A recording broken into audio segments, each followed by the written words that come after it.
That sucks. We're at half an hour. Carter popped again. Frozen everywhere. Good. Yeah, it's alright. Yesterday I was back in my dad's car out of the garage. Straight into my truck. Not a good. What's your dad do? I'm like, yeah, I barely tapped it. And then you look at the license plate, so come on. For what? I backed my dad's car into my truck. You really? It doesn't help though, the truck is like hard. Like the truck had no damage. Alright, that test. I was so The hand was a little confused on that confusing. picture. I'm glad The hand Kate picture said it. confused me so much. The hand picture is confusing? Yeah. Yeah, because like he has like the 7 crossing over the 6, so I Yeah. have like the answer for 6 on. I I thought don't know I thought it was if saying Kate for studied or if he looked at please Jack's, make but mom he not doesn't so help. silly. I just saw that last period and say it like. Wait, hold on, let me look at Taylor's. You're looking at 9 or 11. So you get in your own kid now? Oh yeah, we're gonna ask him.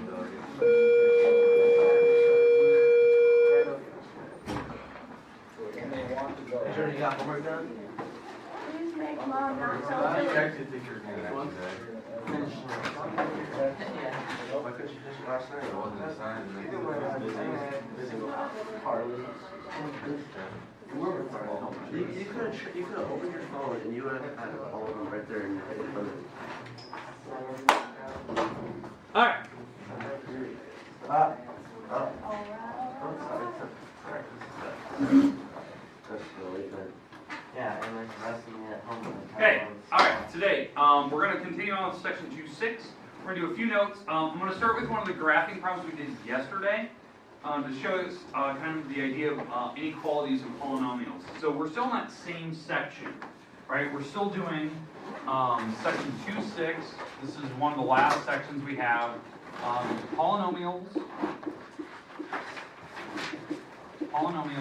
and inequalities.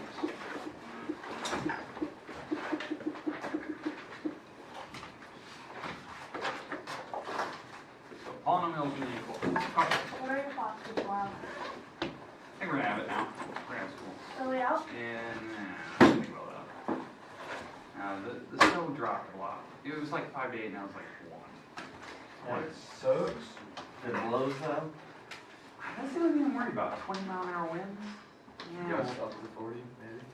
But I heard like this. I guess Yeah. it'll probably change. Yeah, we'll see. I'll check that. I don't think so. I'm not coming. I'm disappointed. I got my hopes. Yeah, I'm just not coming. I'll say Alright, I wrote okay. down. Polynomial and inequalities. Goal today, let's do graphical method first. I think the graphical method explains a lot on how we can do inequalities with polynomials, or any type of polynomial really. But then today, really the goal is to look at, if you didn't want to graph, because these graphs do take a lot of effort. There's a lot of intricacies you have to do, figure out the end behavior, figure out where the intercepts are, figure out, does it turn directions, that type of thing, where the asymptotes are, if there's any, which we're not going to have in these because they're polynomials, but, like those, there's a lot of effort into it, but I'm going to show you how we can do this with analytically. So an analytical method.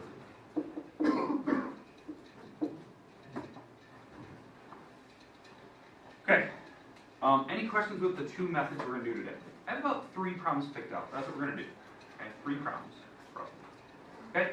I think they're pretty straightforward. I just want to make sure that the main goal is that you understand like what we're doing, like the purpose of it, what we can use it for, that type of thing. So, we'll start with the graphical problem. I'm just going to pick one from the book, just because it's easy enough. Let's see. There's actually 2.7, not 2.6. But, let's see. Okay. So just pick one of these. Doesn't matter. Just pick one of those ones that isn't in parentheses. Pick one that they have clearly done.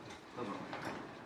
Do 6x squared plus x, which is greater than 1. Okay.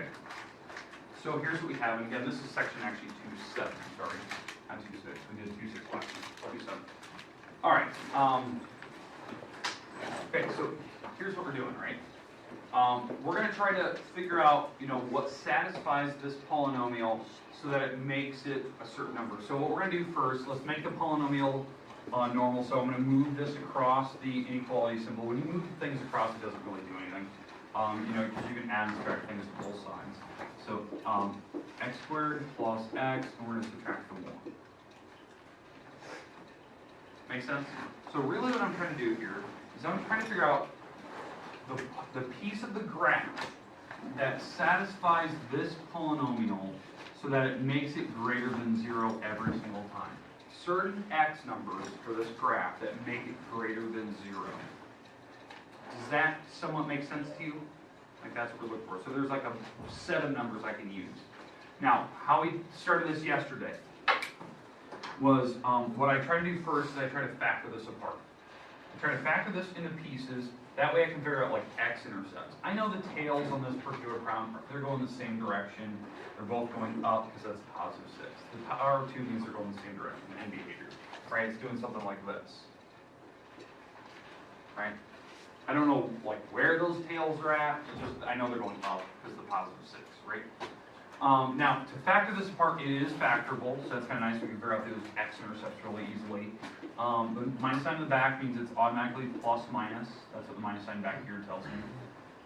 And then breaking up the 6x squared so that I can make the 1 in the middle. I'm going to go 2x and 3x in that particular order. That way, I'll make the 1 in the middle, because you'll see how this works. I'm going to break up the 1 in the back and do 1 and 1. Now, when I FOIL first, outer, inner, last, like actually multiplying this out, it will give me the 1 in the middle. So 6x squared, negative 2x, positive 3x, negative 1. So it did in fact give me 1x in the middle. Okay, so now, what would make this parenthesis 0? Negative half, yeah. How you know that? Like how we know that makes it 0? Just set this thing equal to 0. That's what we can use to find what it is. So you subtract the 1 over, and then you divide by the 2. So that's what we do in our head. That's like the quickest way to do it. So over here, what would make this 0? Positive 1/3, yeah, you're absolutely right. So those are my x-intercepts. That's where it makes it 0. I don't want to be 0, but that's what makes this polynomial actually equal 0. Because if one of these is 0, they multiply out to make 0. Okay, so that's negative half and positive 1/3. So they're really close together. So the tails are probably in this range, more or less. That's kind of what's happening. They're really close together. So the turning point is probably like super close in here. That's what we're looking at. In fact, I'm going to actually figure out where that turning point is. You don't need to do that, especially if you use analytical method. You don't need to, but I'm going to show you that. Okay, but I can get already a sense for this. But is there any questions with how I did the x-intercepts? Y-intercept, you plug in a bunch of zeros here.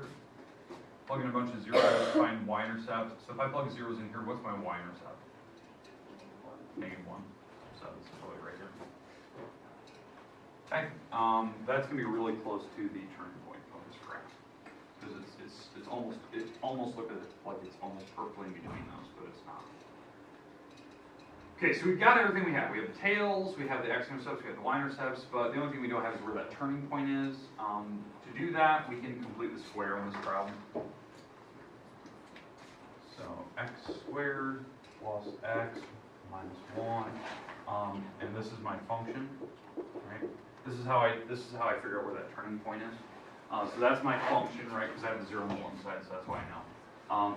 I'm going to complete the square in this problem, so that's y plus the 1, so I move the 1 to the other side. And now what I'm going to do is I'm going to factor out the number in front of the x squared here, so I'm going to factor out the 6. Now what happens when I factor out that 6? What am I actually doing when I pull it out? How did I pull it out of the front? See, how did I technically do that? What operation did I do? Did I add, subtract, multiply, divide? You're dividing it out. You're dividing the 6 out. So if I take 6 divided by the 6 out, that's 1x squared. If I divide this number by 6, because I did pull it out, that's a 1/6 x. Make sense? Logical 670. Because you cannot have a number in front of your x squared when we're trying to find like where the turning point is. Like when we complete squared, you gotta have that x squared by itself for that to work. Okay, so if it's a negative, you pull the negative out with it, whatever it is. Okay, now this is the tough part. We have to take half the middle and then square it. Well, half the middle, here's the shortcut, just put a 2 on the bottom. So half the middle, if I put a 2 on the bottom with that 6, what's half the middle? 12. That's half the middle. Now we have to square that. Well, when we square that, it's 144. You square both numbers. You square the 1, you square the 12. And what we have to do, now that I've done that, you have to take that number times the number out front, since there is one there. So I'm taking the 144 times the 6. So 144 times 6. And then I'm going to add that to the other side, because it does turn out to be a positive number. Because that was a positive, and that's a positive, so this is positive going across. Taking the 6 times the top, I think it's like 1 over 24. Okay, so I think that's what you get when you actually multiply by 6. That's 1 over 24. Okay, and then adding these together, so that's y plus 1/124 equals 6. And over here, I can actually factor this apart. Here's the shortcut. It's x plus, because they're both plus signs, so it's plus plus, x and x, and then it's always half the middle. So it's 1/12 here, squared. That's just how it works. That'll be the 2 parentheses. That's how I always factor parts. I know it's always going to be half the middle in both parentheses. That's what's going to make the 144. Okay, so now what I can do is I can read off what the actual coordinate is. So what's the opposite of the number with the x?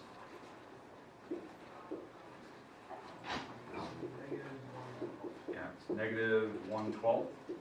And what's the opposite number with the y? 1/24. So my actual turning point, the vertex, the spot where it actually turned directions, was negative 1/12. So it's just a hair over this direction. In fact, maybe I should put some black or red. So I go negative 1/12 this way, down 1 and a little bit more. So this is basically what my graph looks like. It was coming back up at that point, like that. And I knew that that's kind of how it was going to work. The reason why the negative 1 was off center, it wasn't actually like perfectly in between these, because these dots were like shifted this way a little bit. So I knew that's kind of where the turning point was. Now, can you agree that doing this graphically sucks? This sucks. Like doing it with fractions and getting that vertex, like good God, that's a lot of work.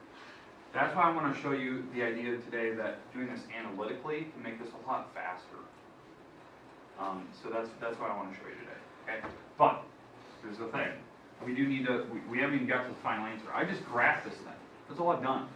What I need to know is where is this thing? Where is my polynomial, which was this thing way a long time ago? Where is this thing greater than 0 on the graph?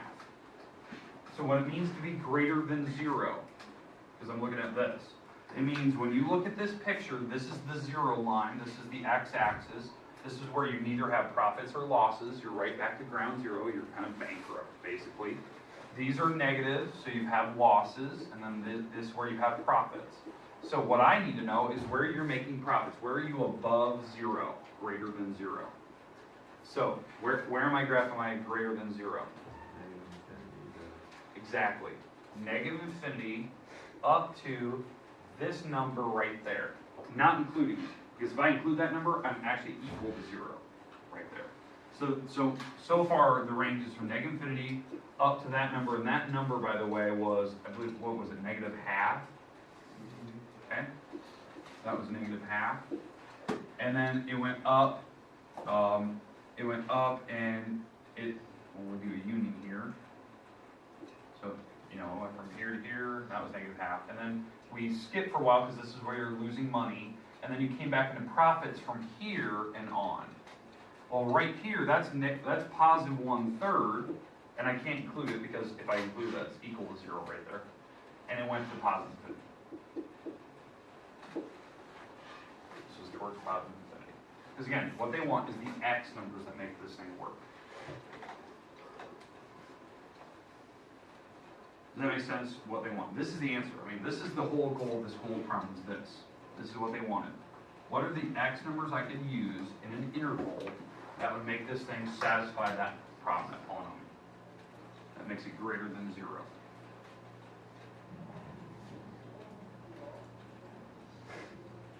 Now, what I explained earlier, there's two ways. What I just showed you here is the graphical way. To me personally, the graphical way makes a lot of sense. Visually, I understand it. It's above 0.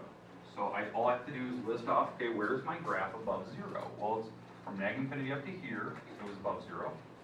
And then from this number and on, it was above 0. But in the middle, it wasn't.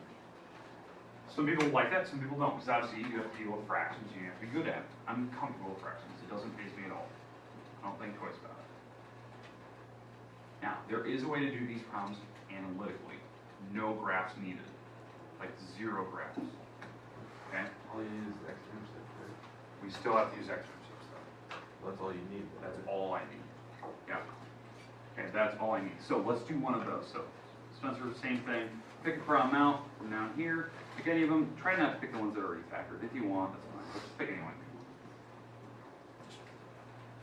So here's the new one. Now I'm going to do this without graphing it. We're going to see, like, does this work? Okay? Fire away. What do you got? 3x squared plus 16x is less than negative. You get that. All right. Okay, so same exact problem. I do not want to graph this thing again. The reason why, this one would be even uglier than the first. I know it will. It would be even uglier with the fractions and where it's going to be. So I'm still going to show you the quickest way that I can teach you how to do this. So remove the 5 over. So this is 3x squared plus 16x plus the 5 less than 0. So I move the 5 over, it became positive. Now, I'm going to do this with analytical methods, so no graphs needed. And I think this is probably the way that if you were going to do these on homework, this is the way that I'd probably recommend you to do it this way, because it is faster. First step, you have to factor. We need to know where those x-intercepts are, because graphically, that's where you hit 0, right? That's where it hits that's where it hits the x-axis, so you're neither profits nor losses. So I still need to do that same work. This thing is factorable, okay? It's going to be 2 parentheses plus plus 3x, 1x, 5, and 1. And that should make the 16 in the middle, all right, if you FOIL it all out. Okay, so 3x squared, 15x, 1x, that makes 16 in the middle. Okay, so now, what makes each of these parentheses equal 0? Negative 1/3, okay? And? Negative 5. Negative 5, yeah. Negative 5. Okay? Makes sense? Those are what makes those parentheses 0. So now, I'm not going to do this graph. I'm not going to draw like the full-on graph over there and try to figure out the vertex and all the x-intercepts and y-intercepts and all that. All I'm thinking about is this. This is what I call the positive-negative sign chart. This is the positive-negative chart.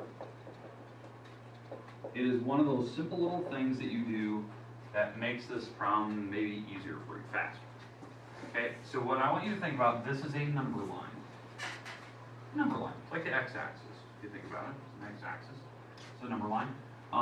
You know, we have zeros here, and you know, you have some numbers going this way, so 1, 2, 3, 4, 5, 6. You have some numbers going this way, 1, 2, 3, 4, 5, 6. 2, 3, negative 4, negative 5, negative 6, 1, 2, 3, 4, 5, and 6, right?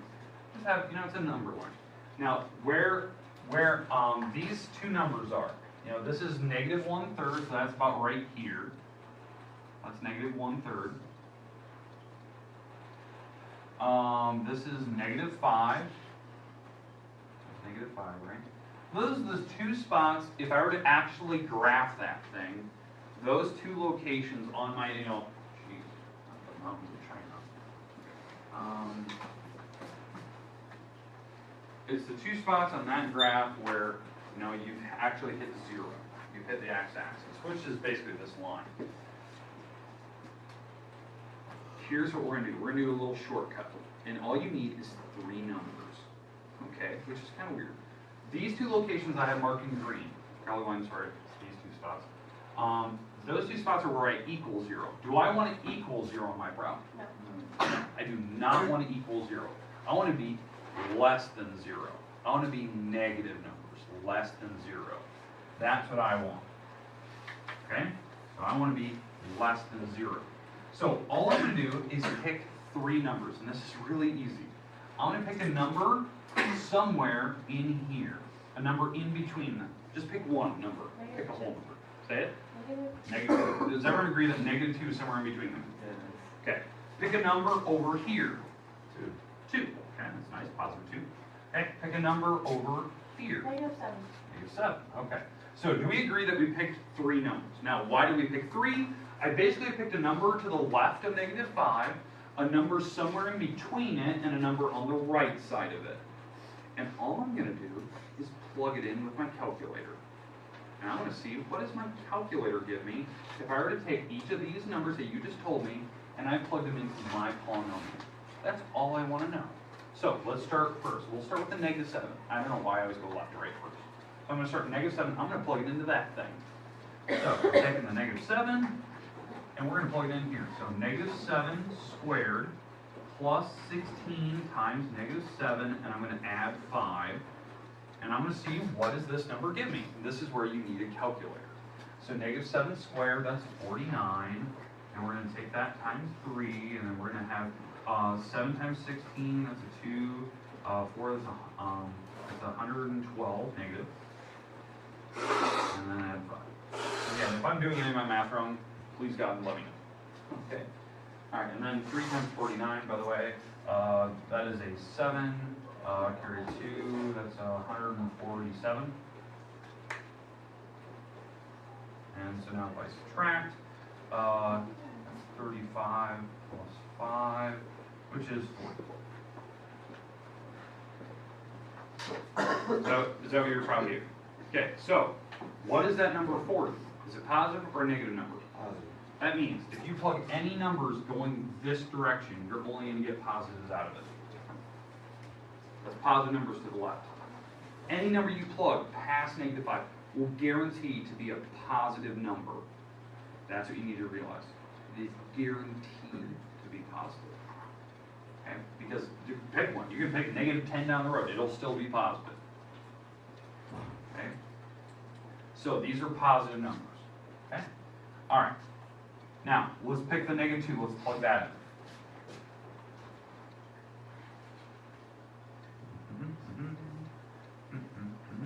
So -2, that is a 4, that's a 12, that's -32, minus 32 plus 5, and this turns out to be a -20, and I add 5, and that's a -15 on a calculator. Yeah, so that means all the numbers in here, in between here to here, these are all negative numbers. The negatives. Doesn't matter if you pick -3, you pick -1, you pick some decimal in there, you pick negative pi for all I care. It'll be a negative number when you plug it in. And now we're going to plug in 2 now. So when we plug in the number 2,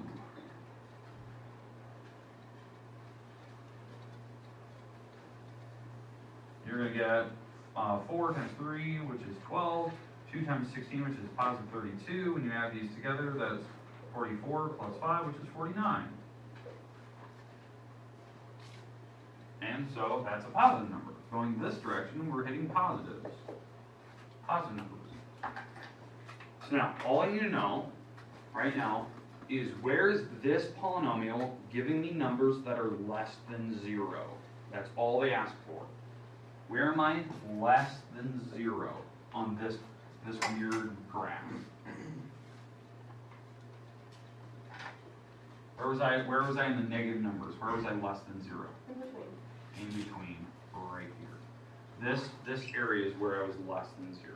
I had losses. So that means if I want the interval, I'm starting at -5. I'm not including, because I want to be strictly less than 0, not equal to 0. So I'm starting at -5, and I'm going up to -1/3, and I'm not including either of the numbers. This is your answer. This is the interval where I'm gonna be negative, I'm gonna have losses for the month. That's my interval. Make sense? Like, you notice, I did not use a graph. I did not do that whole thing where I figure out turning points and all that crazy stuff. I just used my calculator, thought logically about it. If I plug in numbers, my calculator will tell me if I'm in the negatives or positives. So then I can just use that. I used it to actually figure out where the interval was. But it does require that you have a number line, which is the easiest thing to draw. It's not requiring any real mathematics there. Now, obviously, my drawing up here is way more detailed than I would ever draw.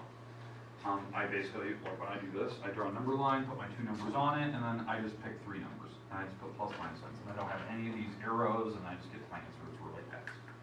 Very bare minimum stuff. So you wrote where it was negative, like, budget, because. Yeah, these are just to show you, like, these are negative numbers, these are positive, these are positive. I just always kind of give you a very clear hint where I'm at. Yeah. Okay, now, obviously you've seen me do the very, very fancy way, drawing it all out. You've seen me doing the number line. Which one is obviously easier? Number line. Let's do one more of those, then we're done for the day. Make sense?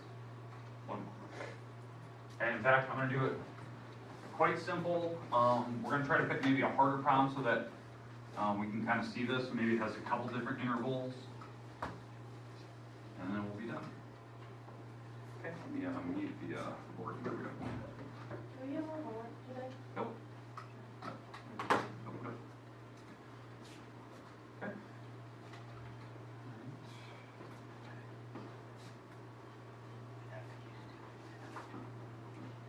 I do need to give you your practice guide though. That's for next week. I think they came in already. Okay. Gonna pick another one. Pick something a little bit harder. So maybe venture off and pick one of the other problems.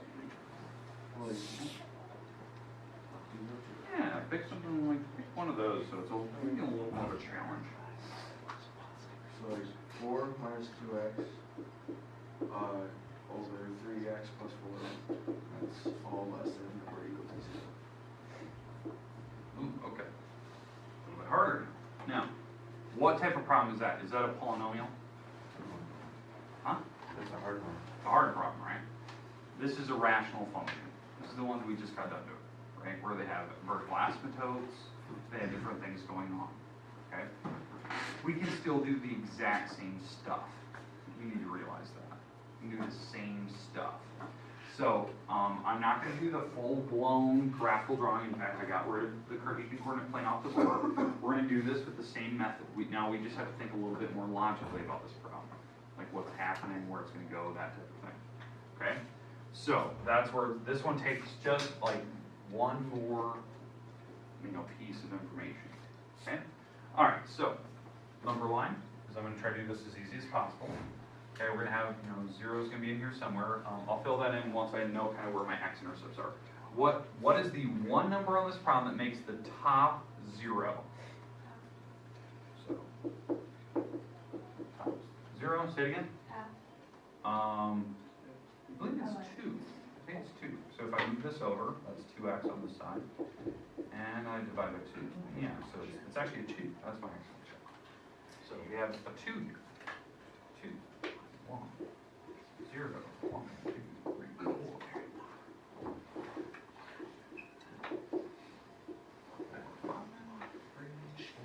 All right, so we know that 2 was an x-intercept, right?